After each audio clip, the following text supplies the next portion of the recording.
The story begins as we see a hero defeating the Demon Lord, leading the humans to victory and all of mankind celebrating. But after 3 months in the demon realm, we see the demons holding a tournament to determine who will be the next Demon Lord. We see a man named Helck participating in the tournament, taking out his opponents with just his bare hands. We meet Vermilio, the organizer of the tournament and one of the 4 demon generals. Her assistant, Han, shows her footage from the preliminary rounds, noting that the participants have an average level of 45, which is a record high for them. Vermilio has high expectations, but when she starts watching the fights, she soon notices Helck. Han notes that Helck is the favorite to win, but Vermilio starts freaking out, wondering why a human was allowed to participate. Han mentions that anyone was allowed to participate, but Vermilio thinks it should have been obvious that humans weren't allowed since they are their mortal enemies. Han tells her not to worry, showing her Helck's victory interview where he claims to despise humans and wants to destroy them all. Vermilio thinks he's obviously lying and that they are in trouble, but Han reveals the deep green contract which all participants have signed, and it nullifies all attacks made against people outside the ring. Vermilio is still suspicious and thinks Helck's plan must be to take out all their potential Demon Lord candidates. But as she watches his fight, Helck helps his opponent up and even compliments him. Vermilio gets pissed off, wondering what he's after, and she thinks that the demons would never accept him. But we see the crowd cheering for him. Vermilio loses it, setting the castle on fire, and she tells Han that they need to eliminate Helck. But Han tells her that the deep green contract also nullifies attacks made against the participants. He adds that Helck is level 99, so Vermilio ends up blowing up the tower in frustration. Vermilio thinks Helck is definitely going to win since he's so strong, but Han suggests they change the format of the tournament. He says they could make the next round a card stacking competition and even plans to give Helck the more glossy cards. Meanwhile, in the human realm, we meet Asan, a demon spy working for Vermilio, who is on a mission to find out more about Helck. But when she investigates the village, she doesn't find a single person. Back at the arena, the participants are given a desk and a deck of cards as the next round begins. The announcer explains that only the top 10 will advance, and we see Helck struggling. Vermilio gets excited seeing this, but Helck suddenly puts his hands together, trying to focus. He raises his hands, creating a powerful gust of wind and knocking down everyone else's card stack. He assembles his house with incredible speed, becoming the first to complete the challenge. Vermilio claims that he broke the rules and should be disqualified, but a participant named Crows disagrees, thinking that building a house of cards was just an analogy for building up your castle, while wiping out your opponents, testing both offense and defense. The other participants believe his explanation, and the arena erupts into chaos as they all start trying to destroy each other's houses of cards, while Vermilio burns with rage, thinking this is all a part of Helck's plan to get the other candidates to fight each other. Meanwhile, we see Issei report back to her twin sister, Ista.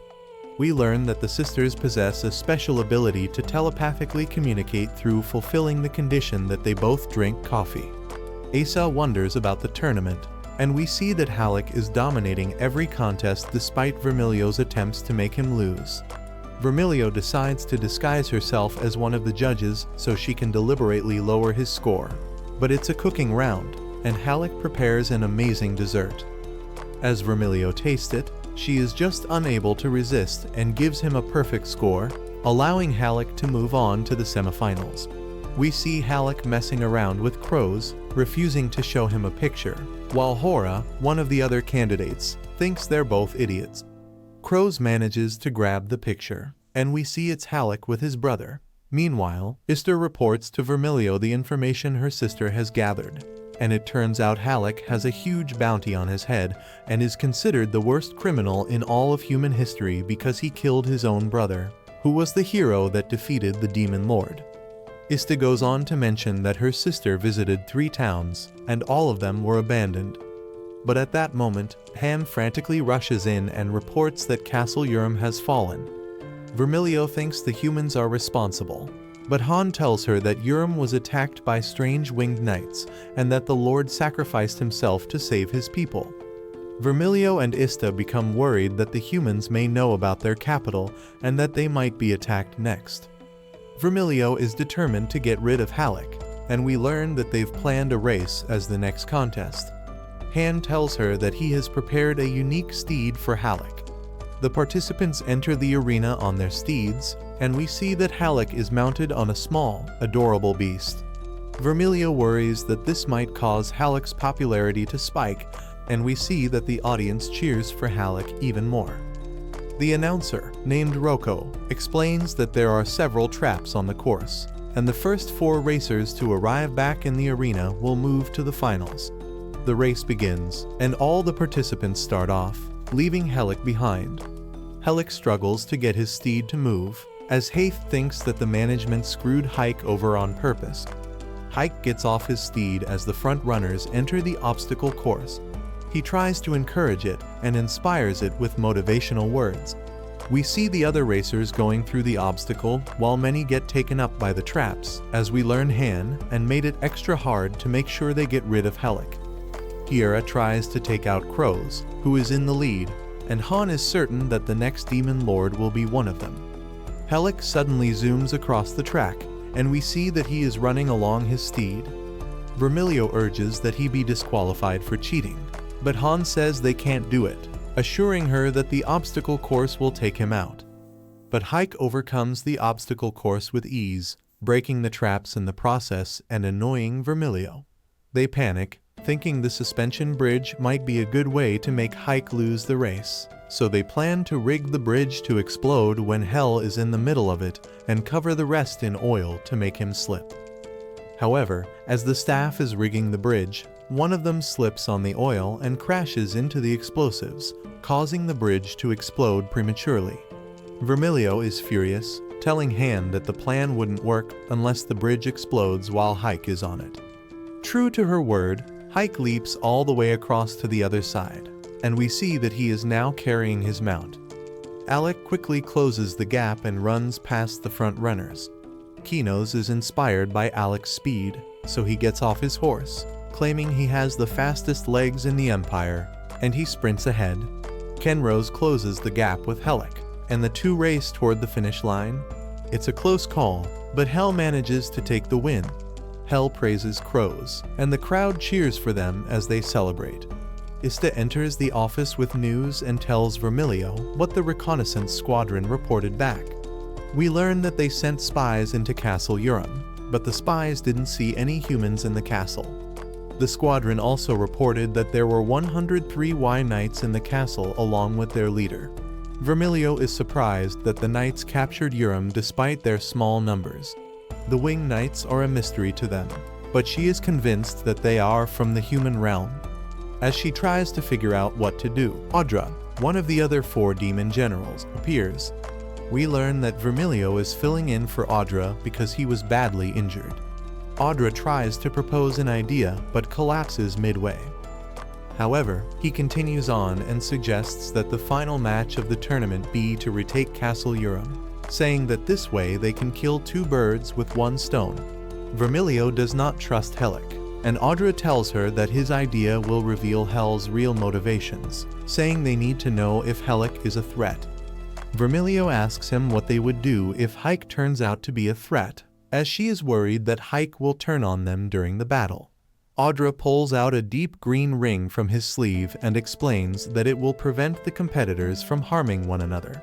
Since they don't know what might happen, they decide that they should send someone with the competitors, and they agree that it should be Vermilio, as she is determined to risk her life to defeat Hell if he becomes a threat.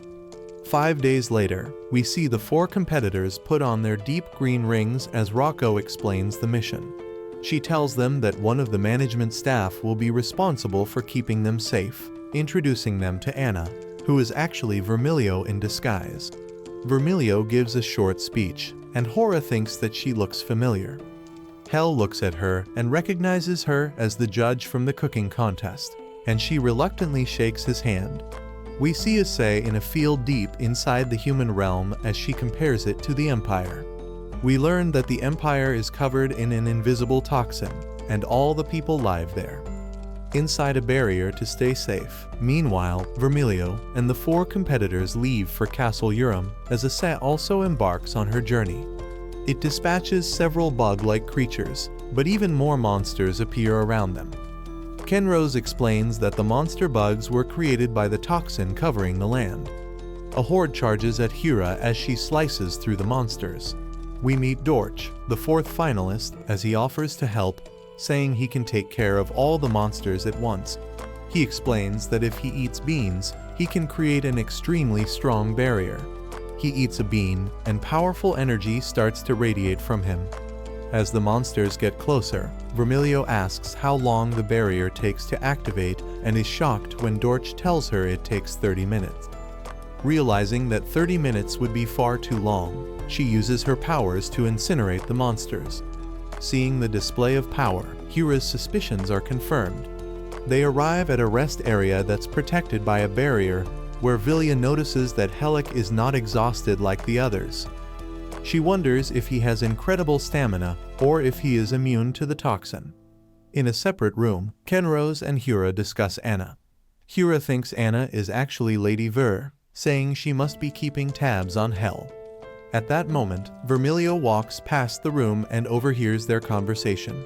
She insists that they're mistaken, claiming she is just Anna from the management. She asks them not to mention this to Helck, and Hera can tell she really is Vermilio. Later, they all have a meal prepared by Helck, and Vermilio is irritated, thinking that Helck is showing off. She unwillingly tries the food but finds it to be delicious. Back at the capital, Audra and Han are playing a game. Rocco informs them about the status of the competitors and tells them that they are taking an underground route towards Castle Urum to avoid a storm. Han adds that the toxin is more potent down there and spawns too many monsters. Ist is concerned and suggests sending troops as backup, but Audra explains that because of how Viro's powers work, more troops would only get in her way. He also mentions that reducing the forces at the capital is risky since the knights could attack at any time. Audra assures her that Vermilio is quite strong, but admits that he is a bit worried too. In the underground passage, Vermilio tells them not to bother with any monsters that are not directly in front of them as they sprint through the passage. The competitors are about to get surrounded again as Hera warns Vermilio of a huge monster behind her. We learn that this particular monster is a New World life form, which appears in places where the toxin is potent. New World life forms attack everything and get stronger through the constant battles. Helck decides to take it on, and the others notice that Helck has a weapon with him now, noting he had been fighting barehanded all this time. Helck jumps up and kicks the monster, sending it flying through a wall. He draws his sword to celebrate the victory, and we see that it's quite small. The monster is defeated with just the kick, and Vermilio burns its corpse to be safe. She wonders if a New World life form appeared in the human realm too, since Helck seemed familiar with what it was. The group comes out of the passage and spots the castle. An intelligence operative reveals himself and leads them to a hidden entrance into the castle. The operative opens the gate, and Vermilio cautions them, reminding them about the rules before they go in. Hera thinks that KRRO and Dorch are pretending to be lazy and planning to jump in at the last minute to take the win. We see that KRRO actually wants Helck to win, and Dorch just wants to leave. But Hera plans to beat Helck by attacking the enemy leader before Helck can make his move. In a flashback, we see Vermilio and Audra talking about the first time he met Helck. It was just after he had finished creating the deep green contract and was visiting the castle. He saw Helck arrive at the castle and make his way in easily, triggering Audra's traps. But it had no effect on him, and Audra ended up getting injured instead. We learned that Audra trusts Helck because Helck could have killed him if he wanted to. Back in the present, Vermilio still distrusts Helck. As they arrive inside the destroyed castle, they spot the knights in an opening, and Hera tells the others to handle the knights while she fights the leader. Before they can stop her, she rushes toward the leader, and the rest follow behind.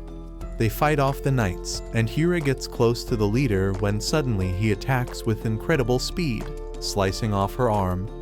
The others are shocked as she falls to the ground. The knight leader is about to kill Hera when Helck calls out his name as Edel. Edel is surprised that Helck was able to recognize him, and he removes his helmet, seemingly pleased to meet Helck. He explains that he managed to retain his personality because of his exceptionally high awakening rate, and that he watched his friends suffer through the awakening process, wishing he had lost his personality instead. Vermilio confirms that the Winged Knights are humans and suspects they used sorcery to change their bodies. We learn that Edel gained his powers through the awakening process and that he grows stronger with battle. At that moment, countless Winged Knights approach as Edel explains that they plan to invade the demon realm. A knight attacks Vermilio, but she instantly burns it, thinking that even with the awakening, a single hero is a much greater threat than the Winged Knights. But Edel reveals that they have awakened as heroes. We learn that the last hero was born 255 years ago, and Hel and Edel existing at the same time was a surprise to everyone. Vermilio is confused because the knights are not strong enough to be heroes, but fears that they might get stronger with time. If multiple heroes emerge, then the Empire would be doomed. The knights surround the demons, and as Edel is giving his speech, Hera sneaks up from behind, slicing his wing off. We see that Hera has regenerated her arm as she is a member of the Ahad tribe, which is composed of demons with strong regenerative powers. Hera engages Edel in combat as Vermilio guesses that Hera didn't immediately kill Edel so that she could get a chance to gauge Alex's allegiance. Hera fights Edel and slices off his other wing, thinking that the hero's abilities aren't so strong after just awakening. Vermilio realizes that the knights are still weak. She uses a multi-summoning technique to summon massive fire attacks, taking out a number of the knights. She stops herself from blowing all of them up because she needs to consider the tournament finals. Edel is amazed at her power, and Hera tells him that she's just a staff member for management, surprising him even further. Hera lies to Edel and makes him believe that the Demon Empire is filled with people as strong as Vermilio. She tells Edel to apologize, but he refuses, so she goes to strike him down. However, Helck blocks her sword, and Vermilio thinks he is their enemy. Helck explains that killing Winged Knights is a bad idea, but at that moment, a feather pierces through Edel's body. We see another Winged Knight flying over the battlefield, who is the one who attacked Edel. Edel mentions that the pathway was nearly finished, but before anyone can make sense of it, Helck yells for everyone to get back as the ground collapses beneath them. The group falls into an underground area, and we learn that it contains a barrier stone that keeps the toxins out and a gate created with an ancient spatial teleportation spell. Crows guesses that the human realm lies on the other side of the gate. As the gate starts to draw everything into it, Vermilio explains that the spell has failed and the gate is out of control, so they need to close it. At that moment, Dorch activates his barrier to protect them from getting sucked in. He explains that his max power barrier is usually bigger, but the gate is even absorbing his barrier. Vermilio realizes that the gate is drawing power from the barrier stones and plans to destroy it. She runs out of Dorch's barrier to reach the stone, and she blasts it, but only manages to make a crack.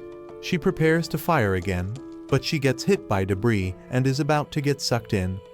Helck suddenly appears and runs toward Vermilio, who blasts the stone again, causing it to break.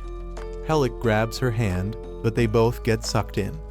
The stone shatters completely, and the gate closes. When Vermilio regains consciousness, she wakes up on a beautiful beach, wondering where she is. Vermilio is amazed by the ocean and thinks they've been transported to the edge of the continent. She stands in the water and notes that there's no toxin there. She is grateful that she landed in a place with plenty of resources. As she sits by a river and wonders where Helck is, she finds him back at the beach, and we see he has built an entire house.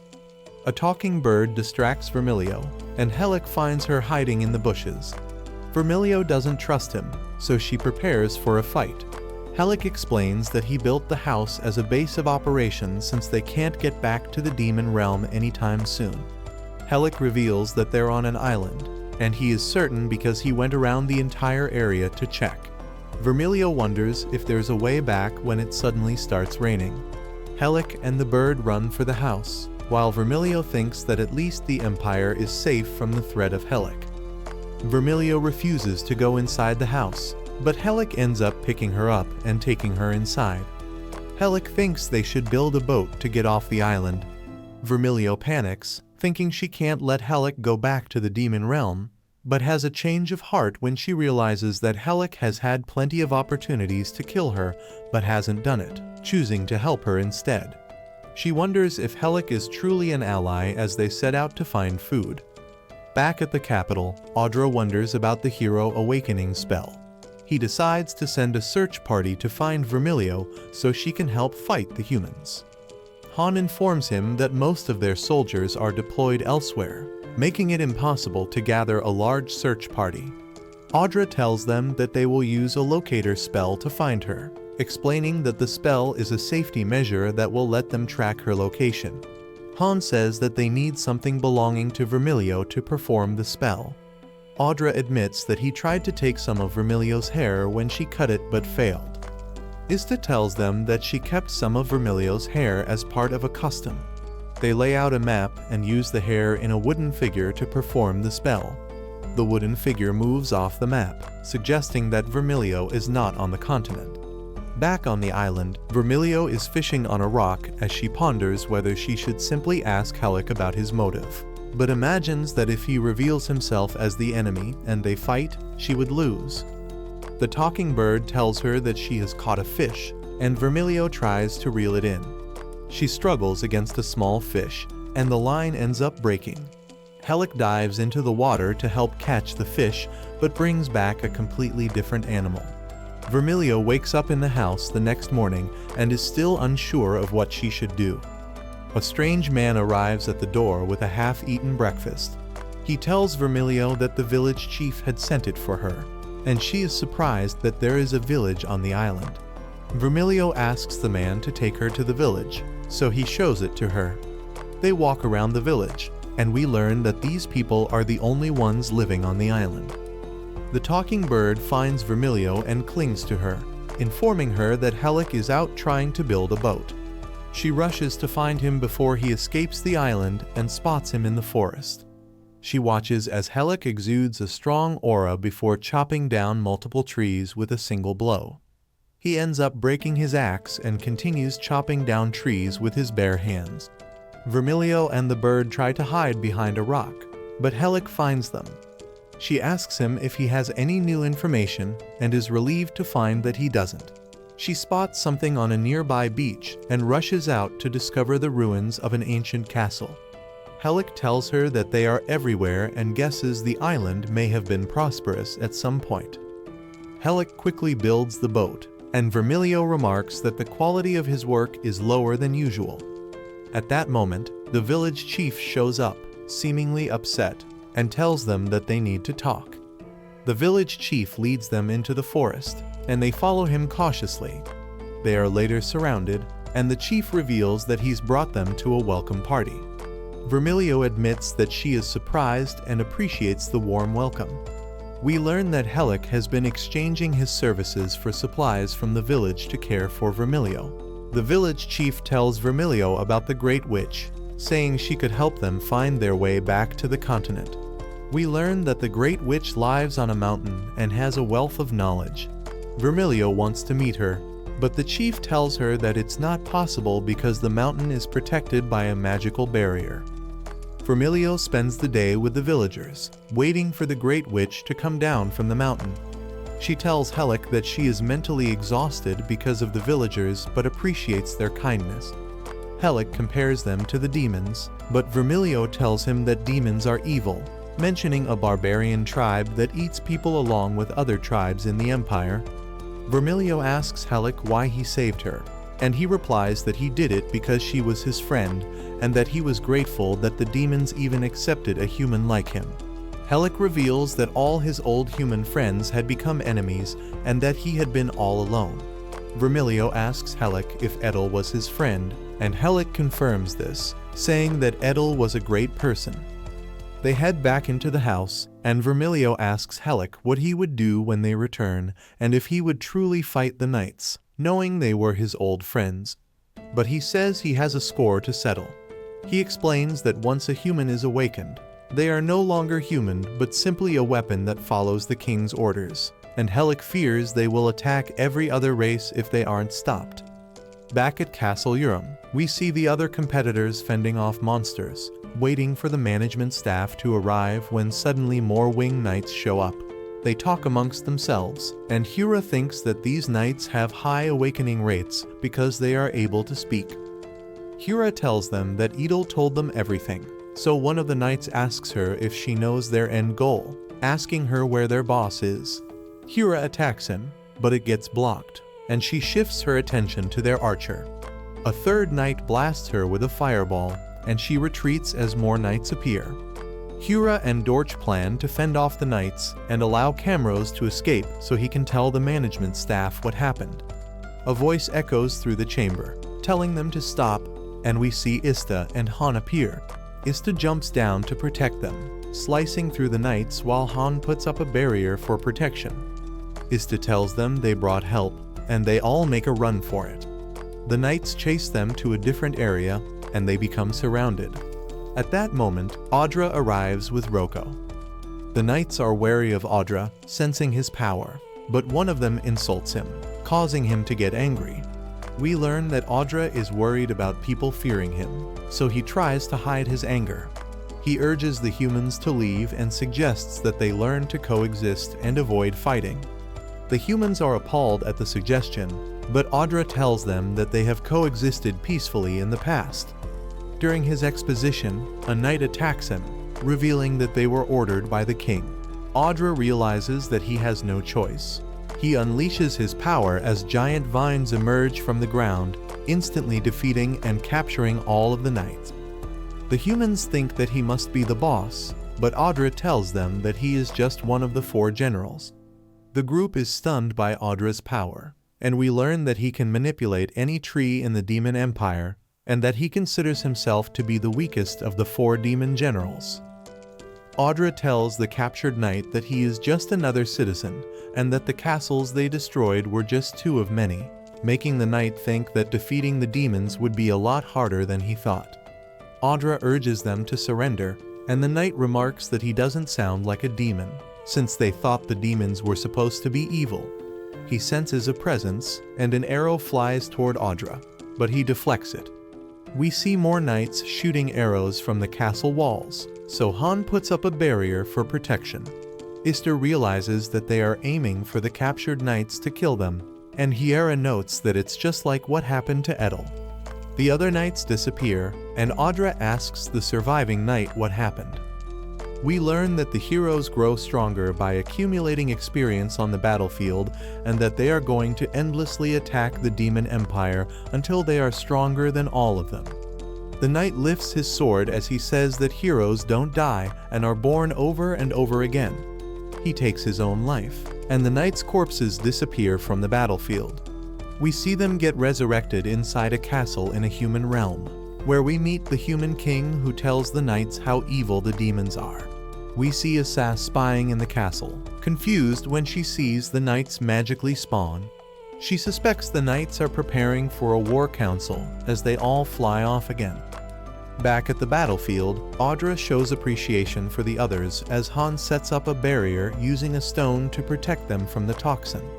They all rest as Ista receives a message from Asa, informing her about what she saw and confirming that the knights were indeed resurrecting. The group has an emergency discussion to assess the situation, and Roko explains all the problems the eastern region currently faces, starting with the most important. We see the problems are the disappearance of Vermo, the human threat, the monsters in the east, the vacant demon lord position, and Helck. Roko goes on to explain the threat from other nearby powers in the region, with the northern powers being the most worrisome and the humans from the east as the least. The others think that humans are ranked too low, and we learn that humans are the weakest race amongst all the other races, except for their hero. Audra, taking everything into account, ranks the humans at a threat level greater than SS. We learn that more than half of the Empire's troops are posted at the northern defense line, and if the humans grow stronger, there won't be enough troops to defend against them. Audra shares a strategy to nullify the humans' ability to resurrect, explaining that the ability comes from a spell, so they should kill the spellcaster, who is the human king. Han asks him how he is so sure, and we learn that a long time ago, Audra fought a hero capable of reviving and discovered that it was because of the king's magic. The spell is similar to Audra's deep green contract but stronger, and it allows awakened heroes to resurrect at the human king's feet. Ista asks how the human king is able to use such advanced magic, and Audra figures that they must have another type of awakened being, explaining that if a hero is the combat type, then the king must be a support type. Audra says that for now, they should prioritize defending against the next attack and then try to retake the castle. After that, they will send an elite force to kill the human king. We see the demons working to reinforce the castle as Camro tells Dorch that he doesn't like fighting, but Dorch tells him that they don't have a choice. Hura and Issa worry about Asan, and we learn that Issa was trained by Hura. Audra returns to the place where the gate was hidden, saying the passageway may not have completely disappeared, so if they reopen it, they will find Vermilio, but he says that he can't open it. A gate big enough for them to get through, so he gives Hans some items instead, including a deep green pathfinder, a magic wand that points in the direction of the Empire, along with a letter explaining its function. Audra opens a small gate, and Han passes the items through it. We see that Audra is drained and exhausted from opening the gate. On the island, the talking bird discovers the items. We find Vermilio trying to cook a meal, but isn't satisfied with the taste. She notices the fire is about to burn out, and the bird returns with more sticks to burn. We see the bird throwing in the sticks as well as the items that it found, but Vermilio is just glad that the fire is back.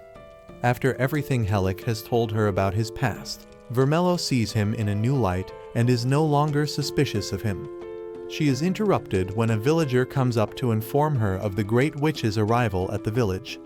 Vermilio runs off, telling the villager to let the others know where she's going. At the village, Vermilio arrives to find out the witch has already left. She's frustrated at herself for being too slow, but Helck enters with the villager, who apologizes and reveals that she's late because he took a nap on his way. The village chief reassures them that he told the witch about their situation, and that she has voided her barrier to allow them to visit her. Vermilio and Helck head to the witch's residence with the bird, who we learn is named Pee-wee. When the group gets to the witch's house, they immediately sense the monstrous aura surrounding it. Vermilio is intimidated, but she continues forward. At the top of the mountain, the group is greeted by a creature similar to Pee-wee, and they meet a beautiful woman who we learn is the Great Witch. Helck introduces himself to the witch, who says that since they helped the villagers, she is willing to aid them in getting back home. The witch tells them that the continent they seek lies in the northwest. This intrigues Vermilio as she realizes there may be more continents out there. The witch then looks at Helck, advising him not to rush himself and lead unprepared. She tells them to prepare rations and a sturdy ship to withstand the stone storms. She also tells them to catch a rare sea creature named the Korag to help guide them through a troublesome stretch of the ocean. She shows them what it looks like, and Vermilio realizes it's the creature they caught back at the beach. Helck runs off to catch the Korag while the witch offers Vermilio a place to stay for the night. Vermilio confronts the witch, asking about her identity since she is different from the island's residents and seems to possess great knowledge. The witch brushes off her suspicions and instead tells Vermilio to focus on her own problems. She warns her that Helck is far more dangerous than she can imagine, revealing that Helck has the potential to bring about a great calamity. Back at the village, the villagers have finished building and loading the ship, and Helck captures 3 core stags for the journey but releases 2 of them, keeping 1 for their trip. Helck and Vermilio bid the villagers farewell and thank them for their hospitality throughout their stay. The witch, meanwhile, explains to Helck that the ship will run with the help of a box that Viro's magic can power up. If the box breaks, they will have to row the rest of the way. After saying her goodbyes to Pee-wee, Vermilio is ready to board. The two set off on their journey back as the villagers wave at them. The witch ponders over what choices Vermilio will make, but is confident that she will overcome any challenges that she will face on their journey. Helck mentions how the witch looks like Vermilio, and she admits that she suspects that the witch is from their kingdom, but wouldn't tell her anything. Suddenly, Vermilio notices Pee-wee pop out of a barrel, excitedly telling her it decided to come with her. Vermilio is furious, thinking the journey is too dangerous for him, until she sees he has a letter for her. The letter is from the witch and states that Pee-wee would make a great companion for the journey, as it has experience traveling with the witch, and its body is surprisingly durable. She also advises Vermilio to relax and pat Pee-wee's fluffy body when she wants to calm down. Helck welcomes Pee-wee on board, but Vermilio is still unconvinced and demands they turn around to send Pee-wee back when she is suddenly interrupted by a giant octopus that emerges from the ocean. Helck gets ready to fight it, but Vermilio stops him and uses the box to propel them safely away from the monster. She then yells at Pee-wee to return, but Helck convinces her to let it stay, saying he will keep Pee-wee safe. She remembers the witch's advice and agrees on the condition that they send Pee-wee back if it gets too dangerous. The crew continues their journey until they reach the stretch of sea that the witch warned them about. As instructed, they tie the korag to the ship and release it into the water, and it takes them in the right direction, leading them safely out of the fog. They continue without much trouble until they encounter a storm and end up being pulled into a whirlpool. The giant octopus also re-emerges to add to their troubles, and Helck gets ready to take it on. The octopus attacks, and Helck recklessly launches himself at it, landing a strong punch. However, it has no effect on the octopus. When Vermilio tries to help, Helck stops her, telling her to escape while he fends off the monster. Vermilio protests at first, but upon seeing Helck's determined look, she decides to listen to him. She guides the ship out of the whirlpool as Helck continues fighting. We see Helck get bitten by the monster as it wraps its tentacles around him. Vermilio watches helplessly as the monster pulls Helck underwater. She desperately calls for Helck to come back up, but gets no response. The storm subsides while Vermilio and Pee-wee wait for Helck, finally accepting that he is gone.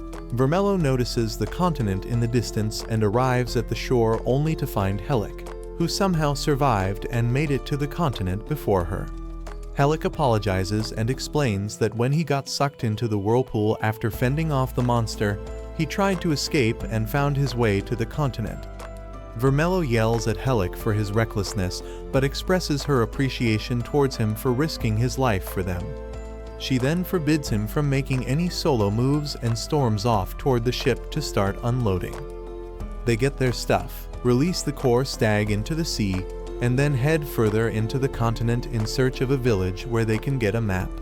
Vermilio senses a presence and stops, thinking that Helck might be responsible until a fireball flies at her from the forest. Soon, they are surrounded by the natives who try to capture them.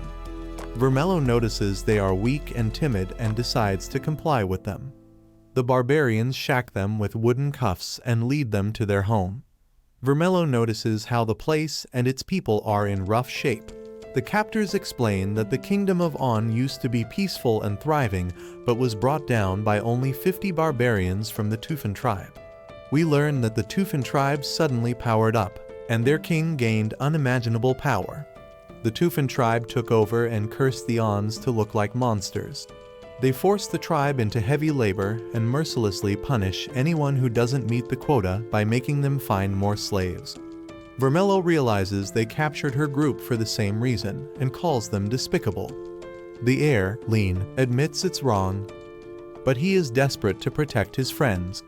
As they run into the Aelan princess, she notices Viro's group and demands the Aelan soldiers release them, telling them that she doesn't approve of their actions, no matter how desperate they are to save the tribe. At that moment, the group hears a rumbling noise. which turns out to be the Toffman tribe and their king marching over to the kingdom earlier than expected. The princess warns Vermilio and the others to leave through the rear gate or they will be in trouble, but they hide nearby to observe the situation. The princess greets the T-Man king, who tells her he's bored and knocks her down. The Tufan king tells her that he wishes for conquest and wants to use the Aurelians as soldiers in his army to take over other kingdoms. The princess protests, saying this goes against their agreement to spare them if they surrender. However, the Toffman king brushes her off, saying that the agreement will hold if they fight and claim victory on the battlefield as well. The princess argues that her people are too weak to fight, but the king demands they get on his wagons, or he will massacre them. Helck jumps in and gets between the Toffman tribe and the Elan, demanding the king stop. Vermilio joins him, casting a firewall to keep the Elan safe, while Helck prepares to take on the Toffman tribe. The king orders his soldiers to attack, but Helck slaps them away with no trouble.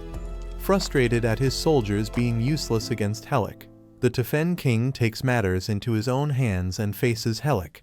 He punches Helck, creating a cloud of smoke with its force. Everyone except Vermilio is afraid that Helck has lost. The king then demands Vermilio tell him where she's from so he can ravage that place. Vermilio brushes him off, saying she will only fight him if he defeats Helck. Right on cue, Helck emerges from the smoke behind the king. The king is shocked that he survived his punch and launches a flurry of attacks, but Helck is unaffected by them. Helck punches the king back and launches him into the sky, defeating him instantly. While everyone marvels at his strength, he demands the king release the Elans and never show his face again. The king stubbornly refuses, and Vermilio notices an aura emerge around him. The Tufan king grows in size, becoming more monstrous, and looks menacingly at Helck, who seems unfazed. As they get ready to face off again, the king strikes at Helck, but ends up punching the ground as Helck dodges his attack. The king continues screaming and punching the ground, appearing to have completely lost control of himself. Vermilio tells the Elans to get to safety and leave the situation to her. Vermilio launches a fireball at the king, dismembering his arm, only for it to regenerate immediately. Helck emerges from the cloud and stands in front of the king, while Vermilio feels she is too weak to fight the king herself. Helck punches the king's arm, blowing it off again, and Vermilio is amazed at how powerful Helck is, even without using any magic. The king stands paralyzed as his body starts crumbling to dust, and Vermilio realizes the battle is already over. We learn that the king used all of his life energy to boost his power. Vermilio speculates the reasons for the T-Man tribe's power boost, despite there being no toxin covering the land, and feels that something strange is going on. A Tufan soldier surprisingly thanks them, followed by the rest of them before they leave. Vermilio realizes that they were unable to defy their king the whole time.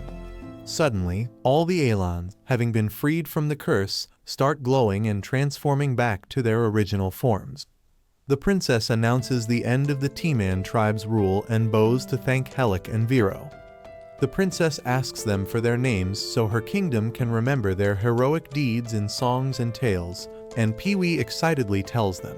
The Elans celebrate with the group all night long, chanting their names in praise. The next morning, Vermilio gets ready to depart west towards two large kingdoms, hoping to find a map that will lead her back to the Empire.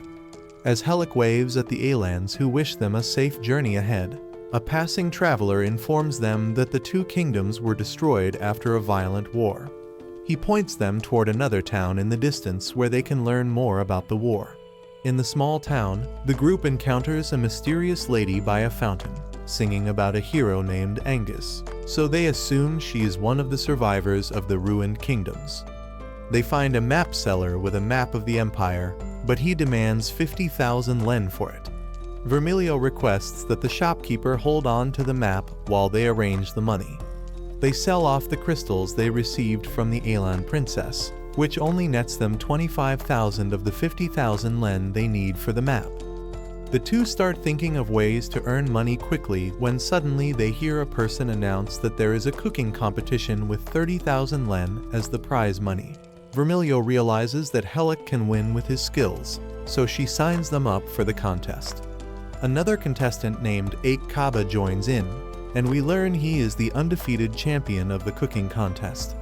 There are also other formidable opponents like N, the mild taste, and Took of the spicy sauce, who join the contest. We see that the head judge is Master Rio Raiden, who is well known in the cooking world. The competition starts, and the theme is one-pot dishes. The audience cheers at the dishes being created by the other contestants while hardly noticing Helck and Vermilio. The audience continues to mock them until they see how skillfully Helck chops his vegetables, making it look like he's frozen in place. The other contestants are also intimidated by Helck's skill, and Vermilio tells them how he won the Demon Lord competition. The competition heats up as everyone starts seeing Helck as a serious competitor. Meanwhile, Pee-wee is listening to the mysterious lady singing by the fountain. We learn that Pee-wee went looking for popular foods to help Helck and got lost in the process.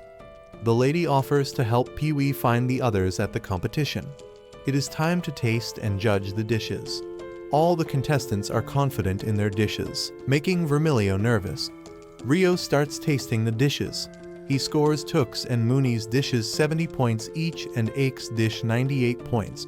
But when he tastes Helck's dish, he scores it 120 points, making them the winners. Helck is devastated and vows never to cook again, but Helck praises him, which inspires him to improve. He gives Helck his personal recipe book and departs on his cooking journey. Just as Vermilio thinks Pee-wee is missing, he appears behind her and learns that he is late and the competition is already over. With the prize money, they buy the map and learn they need to head northwest to reach the Empire, meaning they must pass through the ruined kingdoms on the way. The map seller warns them to avoid the abandoned kingdoms, but when they ask why, the lady from the fountain appears and informs them that a warrior of darkness prowls that area. We learn that the lady's name is Madame Iris as she explains that crossing paths with the warrior of darkness means certain death. Despite the warnings, Vermilio decides to take the route anyway to avoid wasting more time. Before they leave, Madame Iris tells Pee-wee something, and then the group departs, soon arriving at the ruins of the kingdom. They walk through the ruins until Vermilio suddenly stops, frozen by a menacing aura. The sky darkens, and the warrior of darkness materializes. They try to run away from the warrior, but it catches up to them instantly. Just as it is about to attack, Helck swoops in and punches it away. Vermilio realizes that the warrior of darkness possesses the same aura as the Toffman King. However, her thoughts are abruptly interrupted by Helck, who urgently instructs her to take Pee-wee and escape while he confronts the warrior in battle. Vermilio says she will return to help once she has ensured Pee-wee's safety. Helck and the warrior start fighting, and Helck is injured immediately. Vermilio is shocked to see Helck struggle and realizes that the warrior draws power from a sinister source. She hurries to get Pee-wee to safety so that she can return to help Helck. Pee-wee then notices something, and we see that Helck manages to break the warrior's sword. When Vermilio thinks the battle is over, the warrior regenerates his sword with the shadows. After hiding Pee-wee away, Vermilio returns while charging a powerful spell. She launches it at the warrior, who remains unaffected. However, her attack leaves the warrior wide open, giving Helck an opportunity to land a strong punch on him. The warrior is thrown backward by the force of the punch, but quickly recovers and teleports to Helck, slashing him across the chest. The fight continues as Helck and the warrior exchange blows. Vermilio notices Helck slowing down due to his injuries. Vermilio speculates that the warrior is enchanted with a spell similar to the one used by Zutra and believes they cannot defeat it without finding the spellcaster. She attempts to flee from the warrior until they can figure out a plan to defeat it. But Helck emerges from behind them and attacks the warrior and starts beating him. Vermilio notices something is off about Helck and remembers the Great Witch's warning. She yells at him to stop, but he ignores her. He appears and starts chirping a song, which helps the darkness subside and causes the warrior to stop being hostile. P explains that Madame Iris advised him to sing that song in case they ran into trouble. Back to his usual self, Helck walks over to them, and Vermilio checks to see if he's okay. When she tries to heal him, Alex stops her and uses his super recovery mode to heal himself. The warrior of darkness gets up and starts walking away. The group follows him all the way to the ruins of a castle where several corpses lie. The warrior speaks, explaining that the kingdom only wanted peace, but seeing their loved ones getting murdered enraged them into waging war against the other kingdom. The conflict escalated, and forbidden magic was unleashed, transforming the knights into monstrous beings that slaughtered the kingdoms. In a desperate attempt to protect the survivors, the warrior of darkness was compelled to use the same magic to fight back. However, the people he sought to defend perished, and he descended into madness. The warrior expresses gratitude to the group for freeing him from the curse of darkness. But as he crumbles to dust, he notices Helck's weapon and advises him against possessing it. He then gives Helck his cursed sword to aid him in future battles. In his final moments, the warrior requests the group to sing the song again. However, just as P starts singing, Iris stops him and expresses her desire to sing it. She reveals that she followed the group out of curiosity and is happy to see that they saved the warrior from the curse. She walks over to the warrior and hugs him. We learn that his name is Angus, and he is her older brother. Angus is shocked to see her alive, and Iris explains that even though the Hex deprived him of awareness, he still managed to protect her and save many people for their kingdom. Helck leaves with his group so the siblings can be alone. As we hear Iris singing for us one last time, the group continues onward and reaches the ruins of the next town. P suggests they race across the walls, but Vermilio protests, saying it's dangerous. However, Vermilio eventually joins in. P reaches a gap in the wall, and Vermilio laughs at him, thinking he lost. However, P flies into the air and gets ahead of them. But while he's too busy celebrating, he flies straight into a monster's mouth. Back in the Empire, we see the winged knights and demons engaged in a fierce battle, with the demons easily winning. Ista watches the battle unfold and recounts the situation. We learn that the humans launched another attack on Castle Urum, but were intercepted by the defense forces. Audra managed to retake the Demon Lord's castle with his special assault team, reinforcing the castle's defenses to hold against another invasion. Since the winged knights can resurrect endlessly, they keep launching continuous attacks, but the demons manage to fend them off each time. Knowing that humans will soon reach their full potential as heroes, Ista is anxious, but she tries to have faith. Meanwhile, Han updates Audra on the status of the battle, reporting that they have captured 5 knights.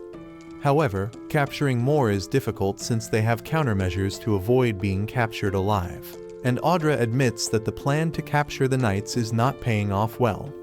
Ista then enters to report her findings on the humans' combat level. We learn that they have reached level 30, with their leader Edal reaching level 36. Han comments on the difficulty of raising combat level and how the humans' hero status is helping them progress quickly. Audra suggests reinforcing the army, or they might start taking casualties, but he knows that they lack the numbers. Ista reports the results of the Demon King's combat level evaluation. We learn that Ayura is at level 52, and their other soldiers are around level 40, so Audra is reassured that they will be able to hold out for a long time. Audra senses something, but he brushes it off and proceeds to perform his daily ritual to locate Vermilio. Rocco expresses concern that Audra is exhausting himself by using magic every day. Audra reassures her, insisting that he is perfectly fine. However, Han argues that he is lying and is actually quite weak. Rocco advises Audra to take it easy for the sake of the troops' morale. Audra assures her that he will perform the ritual less frequently if he fails the time. But Han once again accuses him of lying, and Audra tells him to be quiet. We learn that Audra has been performing the locator spell daily to keep track of Vermilio and ensure her safety. Audra begins the ritual and is surprised to see when the doll lands within the map, confirming that Vermilio is getting closer. Audra immediately requests a detailed map of the region to pinpoint Vermilio's exact location. Meanwhile, we see the Wing Knights arguing in their castle while Ista watches them. Ista learns that the Knights aren't focused on winning and have other goals in mind. The Knights end the meeting, but one of them senses Ista in the shadows and rushes over to find her. Ista hides in time, and the Knight thinks he must have just imagined it. But Ista figures that their hero abilities are growing sharper as they couldn't sense her before. Back at the castle, Han assembles a small search party on Audra's orders to find Vermilio based on her movements. Audra sees that Vermilio knows her way back to the Empire. Ista asks them if Helck is still with her because she is worried that he might turn out to be an enemy, but he reassures them not to worry. Han clarifies that Vermilio is either bringing Helck back as an ally or not at all. Audra expresses trust in Vermilio's judgment as she had the opportunity to observe Helck closely for a long time. Han believes that Audra had trusted Helck from the beginning, but he clarifies that even he isn't fearless enough to blindly trust him. However, his initial instinct was to have faith in him. Audra then discusses his desire to resolve matters peacefully, acknowledging that there are good and bad people among all, including humans. We witness him reminiscing about an old friend who appears to be human. In the desert, Vermilio and the rest of the group engage in a battle against monsters as they make their way to the Empire. We learn that Vermilio has been trying to stop Helck from fighting ever since he lost control in his last battle. Although she is convinced that Helck is not an adversary, his immense power unsettles her. Helck requests a conversation with Vermilio after setting up a fire. We see Vermilio and Helck enjoying some hot chocolate when Helck shows her his short sword. We learn that the sword is broken and used to be a long sword called Hero Killer. Helck explains that while the sword has lost most of its magic, it still has enough power to kill a hero. He then asks Vermilio to take the sword and use it on him if he loses control again. Vermilio admits to Helck that she was initially suspicious of him, but has changed her mind after observing him on their journey and refuses to take the weapon.